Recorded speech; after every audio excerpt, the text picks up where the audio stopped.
Hey, I'm still here. I woke up this morning and it looks like I get one more day. I feel so good.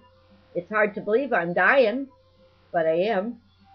But then so is everybody else. We're all dying. Just that sometimes people say, "Oh, you're going to die pretty soon because da da da da da." And you go, "Thanks a lot. I didn't need to hear that, right?" So I didn't die last night. I'm still here, so I have another day. And so now I have to think about what I want to talk about. So it's January 15th, 2009.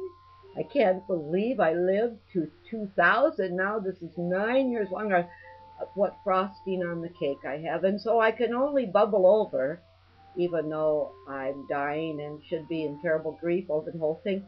I just can't go there. I mean, if you spend all your time worrying about what's going to really take you out and how you're going to do it, I mean, the way my body's acting now, I could just like end up in a paralyzed state just because of moving. So you can't go there and you can't think about it and you can't lay there and you can't worry about it and you're going to, and you're just going to have to take what comes to you because when you're feeling good, like I am right now, I'm feeling good. You have to relish the moment because so much of your old age, or my old age at any rate, so much of growing old is new pain, something new that hurts. Uh, and sometimes they just are like an ache, and sometimes they're like an electric shock kind of pain. And you never know. The new ones are the scary ones. The old ones you're used to, you know what to do about them. Uh, but the new ones scare the hell out of you because you don't know. Does this mean I'm going down? They tell you so much shit you don't need to know to stay happy, healthy, and high. You got to be, I don't know what it is. You have to be very strong not to let them take you down with your downers. I don't even feel like I can go into the eye doctor and get another pair of glasses because he's going to tell me all the terrible things that are wrong with my eyes, and I don't want to hear it. I don't want to listen to it. That's why I wrote the song, I'm Not Sitting in the Doctor's Office Anymore. And you'll find that song under From Grandma Nan, Ain't Sitting. And do you hear my piano in the background? My new piano plays songs for me. How about that, huh? And I could even sing along if I want to, and so could you if you wanted to. Anyway, what I came here to tell you was I'm still alive today, and I just think that uh, it's just one more day because last night I sure didn't feel like I was going to be here this morning. Man, did I feel bad. But let me tell you. So let's talk about the first thing that comes up. And of course, I always got notes in my book to talk about. And I found that the most interesting thing I've been doing the looking around checking on my time here, looking around the YouTube. Hi, YouTubers! Thanks for being there. I find all kinds of interesting things, and lately I've been looking up Franklin Delano Roosevelt and the New Deal and trying to figure out just exactly what happened after they started putting people to work again and did that work. And what I found out was a couple of things that I find interesting. One is the word hobo. And I want to talk about that, but before I get into hobo and hoboing, I want to talk about, oh God, I hope I didn't forget it now. Oh, I hate this when this happens. I wanted to talk about, oh, the jobs. Now, here was the thing, and one of you YouTubers brought it up and made a good point. I wish I had his right off the bat. I'll have to find it again. Something about Mystic.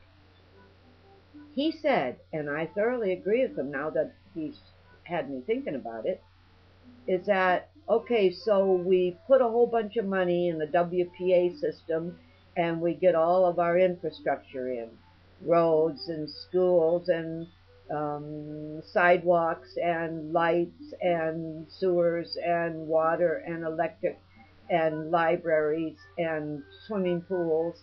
And we do all these neat things with the infrastructure, and we put everybody to work on these short-term goals. Now, what happens when that's all completed and we've spent all the money we can spend for WPA? Then what happens to all these workers again? Well, I was trying to read that into the history yesterday when I was studying that, and it seems to me, and like the mystic said, it seems to me that there was this lag. And so without the Second World War putting all of our people who were laboring on our infrastructure into factories and military bases, making things to sell to other countries. What are we doing now? We're selling things that were made in other countries. That's why things didn't work out to go into a war this time, because we weren't making things. That's where Bush made his big mistake. Taking us into a war to improve the economy doesn't work if you're not making things. So all those factories that made stuff, and remember the girls in the coveralls and their hair up in turbans? Well, that was my Auntie Phyllis. She went into my dad's sister, she went into the defense plants, as they were called, and went to work in pants, and my grandfather was really upset because she put pants on. I mean, this was a big change. 1941, 1942 actually, 1942 was a big change. And when you think about how short that war was, look at what those factories did. Look at what the United States, I'm not going to say Americans, because that isn't fair. There's all kinds of Americans that weren't involved here in our factories.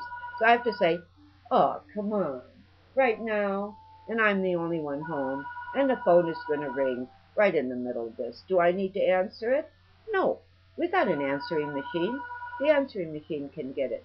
It's probably one of those damn recording things, you know. You pick it up, you say hello, you wait a couple seconds, and nothing happens, and then just about the time you figure there's nobody there and you're going to hang it up, this recording says, "Hi, I'm Julie, and I'm here to tell you that your warranty's run out on your car." Well, sorry, Julie, I don't even have a warranty on my car, so what are you talking about? But she doesn't answer you, right? She's a recording, and she just goes right on, and what you want to do is bang the phone down, and when you do that, you smash a couple fingers. You break the phone because they aren't made like good old, remember? Was it Western Electric that made our phones way back then? Or was it AT&T? We had some really good phones that came out of the very first plastics. Man, they were great phones. Remember them? They held up. Man, you could swing that phone.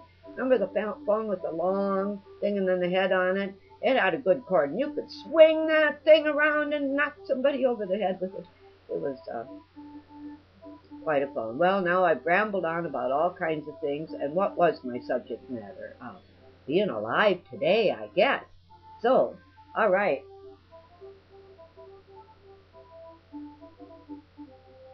That's a betting song right there, isn't it? Doo-dah. Boy, that sounds real intelligent, doesn't it? Doo-dah, doo-dah. Okay, let's see how this looks. I'm just happy to be here is why I'm so silly. If I don't put the arrow, and I can't see the arrow, if I don't put the arrow in the right place, I can't turn off, right? So have a happy, healthy, hi, without any pain. May you be so lucky. I can't say I'm out of pain today. I'm just squashing it against the chair so it doesn't hurt so much. So all right, get high and say goodbye to the bullshit, the petty bullshit. Yeah.